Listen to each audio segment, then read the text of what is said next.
हजरात, बड़ी खबर आ रही है। अमेरिकी देश में भगदड़ मच गई है। मैं बताना चाह रहा हूं कि इन पिछले 2-1 घंटे के अंदर बहुत चीजें बिगड़ चुकी हैं। सबसे बड़ी बात, अमेरिका ने तुरंत प्रभाव से कहा है कि कतर के अंदर जो हमारा अमेरिका का बेस है, अमेरिकी बेस हमारा बेस है, खाली करो फटाफट। जी हां, अधिकारियों से कह दिया है, अपनी सेना से कह दिया है, क्योंकि ईरान ने सीधा कहा है कि मिडिल ईस्ट में जितने भी अमेरिका के हैं देश, सब पर हमला करेंगे। तो दोस्तों, अमेरिका ने सबसे पहले, रिपोर्ट आपकी स्क्रीन पर है, जो कतर के अंदर अमेरिका का बेस है उसे खाली करने का आदेश दे दिया है। दूसरी बड़ी बात, भारत से बड़ी बात दोस्तों, रिपोर्ट आपके सामने, भारत ने खुल्लम खुल्ला एडवाइजरी दूसरी बार जारी की है और कह दिया है जो भारतीय भारत आ सकते हैं तुरंत ईरान छोड़ दे, और जो ईरान के लिए ट्रैवल करने वाले हैं वो ईरान की यात्रा अपनी रद्द कर दें। तो आप समझ सकते हैं मैटर कितना गंभीर हो गया है। उधर ईरान ने बिल्कुल सीधा कट टू कट, एक बार फिर से बता रहा हूं, रिपोर्ट आपके सामने, कंफर्म है रिपोर्ट दोस्तों, ईरान ने एक बार फिर से वार्निंग दी है अलग अलग देशों को, सऊदी अरब, यूएई, तुर्की और कतर को सीधी धमकी दी है कि आपके यहाँ जो अमेरिका के मिलिट्री बेस है, अगर उसका इस्तेमाल अमेरिका ने हम पर किया हमला करने के लिए, तो हम आपके मुल्क में मौजूद इन अमेरिकी बेस को निशाना बनाएंगे। अब ईरान के लोगों को भी यकीन हो चुका है, तस्वीर देखिए, तेहरान के लोगों को भी यकीन हो चुका है कि अगर ईरान पर हमला हुआ तो तेहरान पूरी तरह से हिल जाएगा और तेहरान मेन टारगेट होगा। तो तेहरान में रहने वाले जो लोग हैं वो तेहरान से बाहर निकल रहे हैं। उधर ईरान के राष्ट्रपति पेजेश्कियान ने फिर एक बार गलती मानी है अपनी और कहा है कि अगर हम पहले लोगों की सुन लेते तो ये प्रदर्शन न होते। अर्थात मामला इसलिए और गंभीर है कि नेतन्याहू, इजराइल का प्रधानमंत्री, देश छोड़कर हवा में चला गया है। जी हाँ, ऐसा तब होता है जब देश पर हमला होने की संभावना होती है और प्रधानमंत्री या राष्ट्रपति को डर होता है कि मेरी लोकेशन को, मेरे एरिया को, मेरे घर को, मेरे दफ्तर को निशाना बनाकर मुझे मारने की कोशिश की जा सकती है।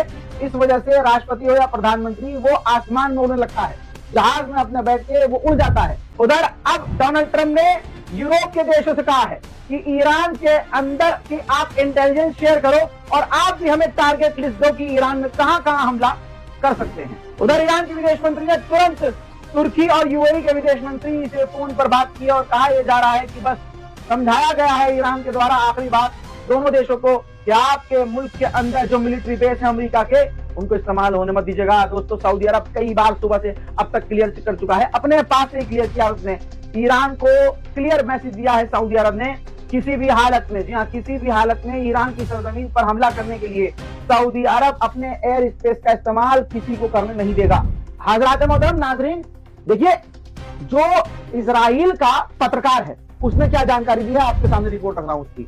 इजरायली पत्रकार है, ध्यान दीजिएगा, इजरायली पत्रकार ने बताया है कि जो विदेशी ताकतें हैं, जो विदेशी हैं, दूसरे मुल्क के लोग जो ईरान के खिलाफ हैं, वो ईरान के प्रोटेस्टर्स को हथियार भेज रहे हैं लंबे समय से, ताकि जब टकराव हो तो कम से कम ये अपनी जान बचा सके। इस चक्कर में जब क्लैश हुआ है तो ईरान के ऑफिशियल्स को प्रदर्शनकारियों ने गोली मारी है हथियारों का इस्तेमाल करके। इस वजह से ईरान के अधिकारियों की मौत हुई है। उधर रूस के विदेश मंत्री ने बड़ी बात कही है। रूस के विदेश मंत्री ने कहा कि रशिया और ईरान की रिलेशनशिप के बीच में, हम दोनों के बीच में तीसरे देश को नहीं आना चाहिए।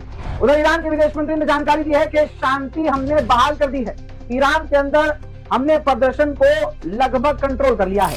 दोस्तों, पूर्व सीआईए के एजेंट ने राज खोल दिया है कि जो भी एनजीओ हैं और ह्यूमन राइट पर काम करने वाली एजेंसियां हैं जो ईरान के ऊपर रिपोर्ट कर रही हैं कि ईरान में इतने लोग मर गए, ईरान जुल्म कर रहा है, ईरान ये कर रहा है, ईरान वो कर रहा है, ईरान ऐसा कर रहा है, ईरान, फॉर्मर सीआईए के एक बहुत बड़े अफसर ने कहा है कि अमेरिका और इजराइल उन ह्यूमन राइट एजेंसियों को पैसा देकर, फंडिंग करके उनसे ईरान के खिलाफ रिपोर्टिंग करवा रहे हैं। दोस्तों, वही रिपोर्ट आ रही है कि नेतन्याहू प्राइम मिनिस्टर जो इजराइल के हैं, वो इजराइल से जहाज में बैठकर उड़ चुके हैं। ठीक है, वाई नेट ने कंफर्म किया है। उधर आपको बता दूं कि ईरान के विदेश मंत्री और अमेरिका के विदेश मंत्री के बीच जो बातचीत का आखिरी एक होप थी कि भाई बातचीत के जरिए मामला सुलझाया जा सकता है, नहीं पता क्या हुआ, लेकिन जो अपडेट है मेरे पास वो ये है कि सस्पेंड हो गई है बातचीत। जी हाँ, रिपोर्ट हमारे पास आ रही है, बातचीत अमेरिका के विदेश मंत्री और ईरान के विदेश मंत्री की सस्पेंड हो गई है, बातचीत भी बंद हो गई है। हजरात, यमन के जो अंसारुल्लाह है, हूथीज हैं, वो भी अपनी फौज को रेड अलर्ट पर कर चुके हैं। ईरान का साथ देने के लिए यमन के हुतीस तैयार हैं। हजरात, वहीं रशिया का एक कार्गो जहाज, खास करके IL-76TD कार्गो जहाज है, ये तेहरान में कुछ घंटे पहले लैंड हो चुका है। पिछले 48 घंटे में ये 5वां कार्गो जहाज है। ये वो 5वां जहाज है जो तेहरान में उतर चुका है 48 घंटे में, और ये जहाज हथियार ले जाने में सक्षम है। खास करके हथियार ले जाया जाता है, ट्रांसपोर्ट किया जाता है। दुनिया का सबसे बड़ा अमेरिकी मीडिया रॉयटर्स, उसने कहा है इतना कुछ होने के बाद भी, रिपोर्ट आपकी स्क्रीन पर, अल्लाह अकबर, इतना कुछ होने के बाद भी, अमेरिकी मीडिया कह रहा है इतना होने के बाद भी ईरान की जो सुप्रीम लीडर की लीडरशिप है वो टस से मस नहीं हुई है, रिजीम जरा सी भी नहीं हिली है, क्योंकि IRGC ईरान की और बासित जो वहां का ग्रुप है, सिक्योरिटी ग्रुप, ये दोनों ईरान के सुप्रीम लीडर के लिए लॉयल हैं। ईरान के फॉरेंसिक हेड ने बड़ी जानकारी शेयर की है। उन्होंने कहा कि जो लोग मरे हैं, जब हमने पूरी इन्वेस्टिगेशन की है तो पता ये चला कि प्रदर्शनकारियों के बीच जो दूसरे प्रदर्शनकारी थे, उन्होंने अपने साथी जो साथ के प्रदर्शनकारी हैं उनकी कनपट्टी पर बिल्कुल करीब से सर में गोलियां मारी हैं और कईयों के गले रेत दिए हैं। भीड़ का मतलब भीड़ में प्रदर्शन करने वाले शख्स का पीछे आगे गला रेत दिया, बिल्कुल फिल्मी अंदाज में। और ये भी बताया कि जो लोग ज्यादातर मरे हैं गोली लगने से, गोली ऊंचाई से, बिल्डिंग से चलाई गई, जो उनकी गोली जो है सर में आकर तिरछी घुसी है, कईयों की इस तरफ से पार हो गई है। तो सोच सकते हैं कि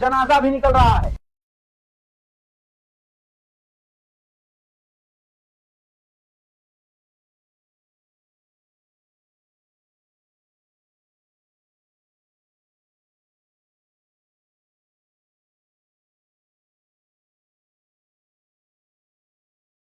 अल्लाह, पूरी दुनिया खामोश है, ईरान के लिए कोई नहीं बोल रहा है।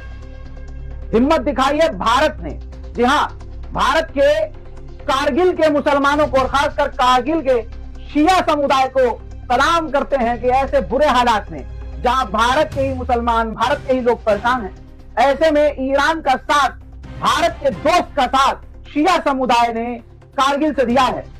Supreme leader Ayatollah Syed Ali खामनाई के समर्थन में, भारत के दोस्त के समर्थन में कारगिल के बच्चे, बूढ़े, जवान, औरतें सब सड़कों पर हैं।